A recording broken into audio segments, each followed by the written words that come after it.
Hello, Bill. We're back. Good morning, Mark. We're back here again. We've done one podcast this morning and we had a new experience in that podcast. It was very good. It was very interesting. Very interesting. And I look forward to that coming out. It's with Robert Clifford. And like all our podcasts, everyone we interview has a great story to tell. Fantastic story, which leads nicely to today's guest, which is, and who is it? Well, it's Chris Carney from... is it Access Hire, Chris, or Geelong Access Hire? Geelong Access Hire. We sort of just go with Geelong Access now and take the hire off it because we like the sound of that better. All right. Well, you were referred to us, Chris, by somebody who said that you've got a great business. And we said, well, if that's the case, we better get on the phone and talk to him. So welcome, Chris. Thank you very much. Good. Great to meet you both. So, Chris, as we do with our podcast, where did you go to primary school? Well, I grew up in England, so I lived in a little village called Kirkhamgate. So I went to Kirkhamgate Primary School there. So I lived in a little town and called Wakefield, but I always tell people that I'm from Leeds because nobody knows where Wakefield is in Australia. So I always tell people Leeds. Well, at least I know where Leeds is, Chris. Right, because I actually worked there in the 1960s on a internship. Right. Oh, there you go. Yeah. So, people know Leeds just because of, obviously, you had the soccer players, Harry Kuehl and Mark Duke, that played for Leeds United. That's so right. it sticks, does it? So, primary school, then obviously into high school. Where was that in Leeds still, around that area? Or Yeah. So I went to a place called Outwood Grange College. So obviously left primary school and then went to Outwood Grange College and then I left high school at 16, I think it was. Yep. I left there. And then, went into an apprenticeship for 2 years after that. What was the apprenticeship? What were you doing? So I did joinery and carpentry for 2 years. So we're working with a builder back in England. And, finished my apprenticeship. And then I actually didn't like it, to be honest. So I went and got a different job after that. So what was that? So I were a dust and fume extraction engineer. So we were fitting industrial dust and fume extractions, sort of into businesses that do cabinet makers and everything like that. Yep. So that was pretty cool because I got to see some cool stuff. We did a lot of work in like the McLaren and things like that. So we got to go to their depots in England and do work there as well. Oh, brilliant. So what led you to Oz? A woman. Yes. Only one? Yes. Only one? So sort of came over here, moved over here to the end of 2014. Yep. Came over here. Really struggled probably for the first year to actually find a job because, the qualifications that I had in England were not recognised in Australia. Wow. So I were applying for jobs that were probably overqualified for back in England, but we're just struggling to sort of find a job over here. What sort of stuff were you looking for, Chris? We're just mainly like labouring jobs on building sites and things like that. Yep. And then I'd gone from job to job for probably 2 years, and then I actually there were a company in Bayswater that actually did the same sort of thing that I did back in England with the dust and fume extraction stuff. So I had an interview with them and got that job, and then I think I was there for 3 months, and then they actually offered me the project manager's role there after 3 months. So I did that sort of for a couple of years. Sure. But in that time, I'd moved to Torquay. Yep. So I moved to Torquay. That's not close to Bayswater, Chris. Well, I lasted 4 months after that because it was taking me sort of 2.5 hours to get there on the morning, and sometimes it were 4 hours trying to get back home, and it was 16-hour days, and I'm just like, I can't do this anymore. No, it's too hard. Yeah. So obviously got a job in Geelong. What happened there? Yeah, so a friend of mine, he had a training business at the time and asked if I wanted to start training people on forklifts. So, yeah, started working for him and sort of built up the forklift training side of his business for him. And yeah, that's sort of how Geelong Access came about, probably after working for him for 3 years. I'd gone through a divorce in 2019, and we'd just sold the house that we'd finished building. So I had a bit of money sat there, and I'm like, right, I can do two things with this. I can either invest in something, or I'm going to go spend it in probably 2 months on nights out. So I made the smart choice and invested, and we actually went and bought. I started with two electric scissor lifts and a trailer, and sort of went from there. We set the business up 2 weeks before we went into the first lockdown for COVID. So we registered the business on 3rd of March 2020. What gave you the idea, Chris? What made you think Access Hire is the way to go? Look, I mean, there's a few really good businesses that do the same thing in Geelong. You know, the market in Melbourne's probably flooded with access hire companies. And like I said before, it were only meant to be a side hustle. Like, we had people coming through for training that were using these type of machines. So we're just like, look, we'll buy a couple and we can just offer them to them. Yeah. And yeah, luckily we were lucky enough that, you know, the business name Geelong Access Hire was available. So I think that's sort of really helped in the industry as well. Like, if people are looking for machines in Geelong, they'll put in Geelong Access Scissor Lift, and we're lucky enough that we sort of come up near the top of the Google search. So who is your partner in crime? So I've got Lenny. He's my business partner. So he actually came on board probably 8 months after we initially set the business up. Yep. I did have another business partner, but he left sort of 2 years ago. He wanted to move to Queensland. Yep. So Lenny came on board and liked what we were doing and what we were about, and yeah, so he invested, and that for us really took us to the next level, I think, as well. So Lenny's been awesome for the business, and he's sort of the business minded one out of us both. So yeah. So in that type of business, and I guess combined with your past experience in training, I'm fully aware of all the issues now around about equipment in factories and things like, you know, the access lifts and all, but more importantly, the forklifts. I just heard recently that there's been some changes to the legislation around forklifts, and forklifts, as you know better than anyone, is the largest cause of death in factories in Australia. Yeah. So I don't think many people who work in factories, other than those who are specially trained, really understand how important forklift handling is. Can you expand on that and how the regs have changed? So, yeah, I believe there were an accident in Geelong that happened a couple of years ago involving a forklift. So what they do now, you need to hold what they call a high-risk work licence.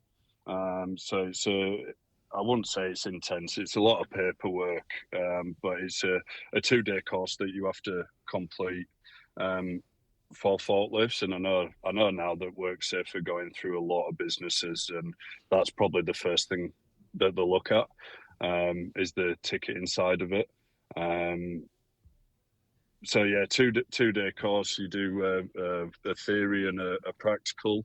You actually have to complete some theory work before you actually enter into the course as well. And then you've got to get. I think it's 95% on the actual written test to pass. So I don't actually do the training anymore. I've not done that for sort of 3 years, just because Geelong Access sort of took off more than what we thought it would. So I didn't sort of have time to go between both businesses. So I fully came into Geelong Access then. But Yeah, definitely. I know that they're getting really strict with the ticketing, and even on the scissor lifts and things. And there's always things changing in the industry. Like, scissor lifts. There's probably been a fair few accidents in Australia where people have unfortunately killed themselves on operating a machine, whether they've pushed the trigger the wrong way and they've gone up instead of gone down and crushed themselves. So now they're bringing in what they call secondary guarding onto the machine, so it's a sensor that'll automatically stop the machine if they get too high to the ceiling height. Yeah, but Chris, there's another reason why I brought this up is that Mark and I consult to business owners, and under the legislation and under the particularly WorkSafe and some of the recent prosecutions that have gone through the courts, and some I know are coming to go ready to go through the courts, is the onus on business owners and company directors. If an accident happens, so we talk about forklifts, for instance, it's not just good enough to think that everyone's got a license, but senior employees, owners and directors are now can be held liable. And my concern is that the businesses I go to with forklifts in particular, they have no idea. They don't. They just don't understand. And I'm involved with a business that just bought a new forklift, and I know it puts out a laser beam within a metre or something of it, and if anyone hits that, the forklift stops. And then recently, we had to reprimand somebody because they didn't put their seatbelt on, but the new forklift won't start unless you put your seatbelt on. I'm coming from that onerous legislation that most people listening to this at some stage might cross over and just have a think about those sorts of safety issues.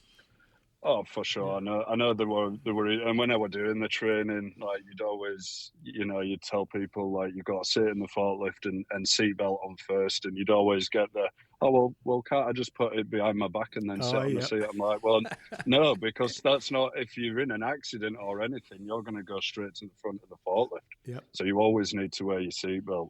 And the other thing as well is that, you've always got to take the key out of the forklift when you've finished using it, because, anyone could just go jump in that forklift and start using it. And obviously if they've not got a license for it, they're not compliant. So with scissor lifts, Chris, is there operating rules, or do you have to have a license, or safe operating practice? What tell us about it. So you've got to, there's a license called the EWPA yellow card. So that's just a day course. So what that does is it'll cover you for scissor lifts, boom lifts, and vertical lifts. So you need to have obviously hold that. I'm pretty lucky that if we sort of get any customers come through and they always go, do I need a ticket? And I'm like, yes, you need a ticket to operate them. I can't just send a machine out without you having a ticket. So we work, someone else has taken over the training business that I used to work for. So we're pretty lucky that they're just over the road from us. So it kind of works in well that, like, if I get any customers ringing that want to hire a scissor lift but don't have a ticket, then we can send them over there and they go and get the ticket to be able to operate the machines. So you won't let a scissor lift leave? No, because then it puts the onus back on you, I suppose. Oh, for sure, yeah. If we knowingly send a machine out to someone who's unticketed and obviously they have an accident on site or anything, it's going to come straight back to us. So it's definitely not worth it just for a one. If someone's taking a machine for one day and they don't have a ticket, it's not worth us sending that machine out because it kind of undoes everything that we've worked so hard to build. So how many machines did you start with day one? Day one, so I started with two electric scissors, two of the smaller ones, and one trailer. And now, how many have you got? Over 100 now. Yeah. Wow. Yeah. So we're like I say, we're only meant to be a little side hustle and a little money maker just to top up the bank balance, and we never expected for it to get so big. But I've got the customers to thank for that. We've got a really good customer base, and we pride ourselves on the customer service side. So it makes customers want to come back because they enjoy the experience. So I guess our sort of thank you to them is just making sure that we've got the latest machines, new machines. We keep them well maintained. They have to go through services every 3 months, so just keeping on top of all of that and just providing that good service for them. Well, that brings me to another question, Chris. Earlier on, the comment was made that there is plenty of opposition in the industry you're in. So why should we hire our machines from your company and not your opposition? I think the difference with us is, I've got a very small crew here. So there's myself and Lenny, who are the business owners. I've got my actual partner now. She works in the accounts, dealing with all that.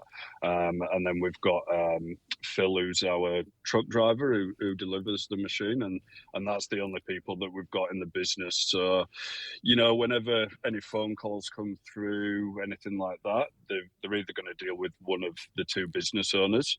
And I'd like to say there's never any issues, but sometimes things happen. Machines might break down for some unbeknown reason.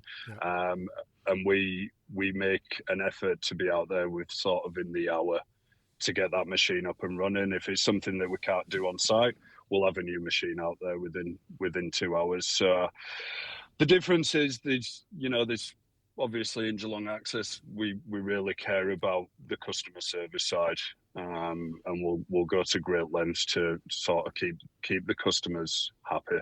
So it's a 24/7 business, I would assume, then, in some respects. Oh, yeah. I just sometimes get customers messaging me on a Sunday night asking for machines first thing Monday morning, which we always manage to do. And, they know that, that's the type of customer service that we offer. So, I sometimes get told off at home for constantly having my phone in my hand and refreshing my email sort of every 5 minutes, seeing what's going on. And I think the building game's never good at planning things, I would suggest. It's one of them. Access equipment's always the last thing that people think about, and it's quite funny. We go out to look at jobs because they need, companies need to get up and maybe paint something or clean windows. And it's funny when you go to these buildings and you're just looking and you're just thinking the architect has not designed this building or allowed for any access equipment to get in anywhere. So it's always challenging. I bet it is. And Chris, so where do you see yourself in, say, 5 years' time? What's your vision? Look, just I guess for me, just keep growing the fleet and hopefully getting onto sort of these big building projects that are coming up. That'll probably be the goal for us, and just making everyone aware that we're around, because it's only been recently we actually moved into our new factory in North Geelong, because before that we were operating probably out of a 3x3 metre office that we were sharing the facility with two other businesses.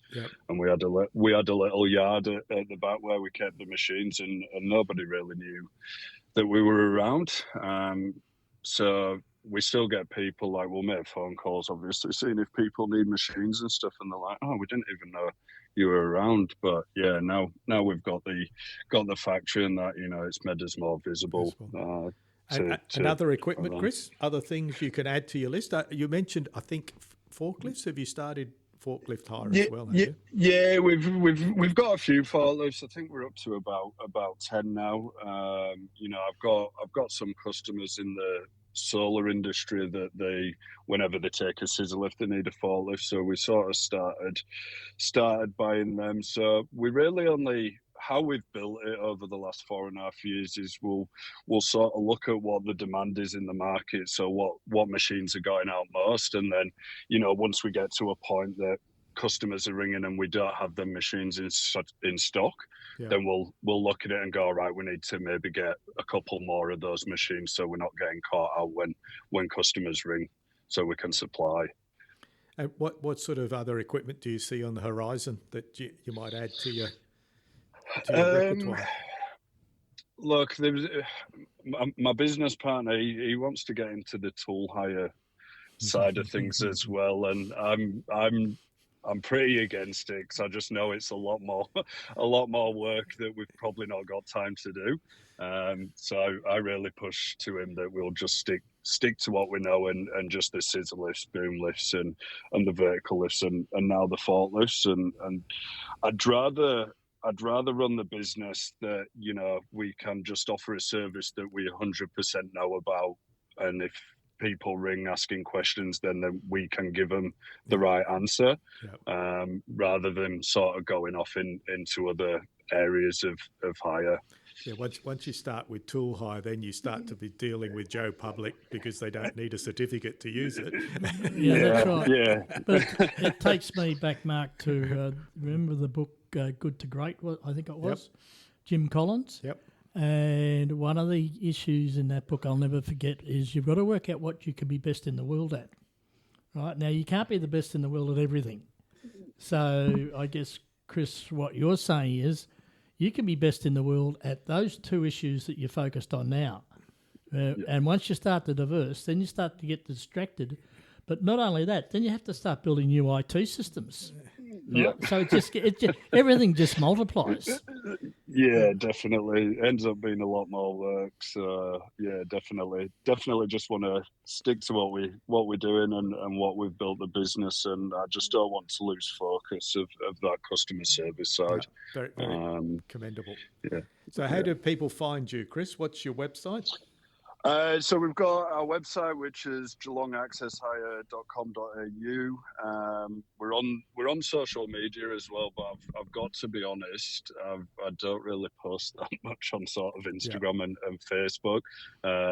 We've just going through at the minute trying to get a company involved to sort of make us more available on the social media, because there is sort of more and more companies trying to push into that Geelong space who are pretty active on the socials. So it's kind of for us now to get in front of that and be on socials. But to be honest, generally, like, most of our work comes from word of mouth, which we're pretty lucky with.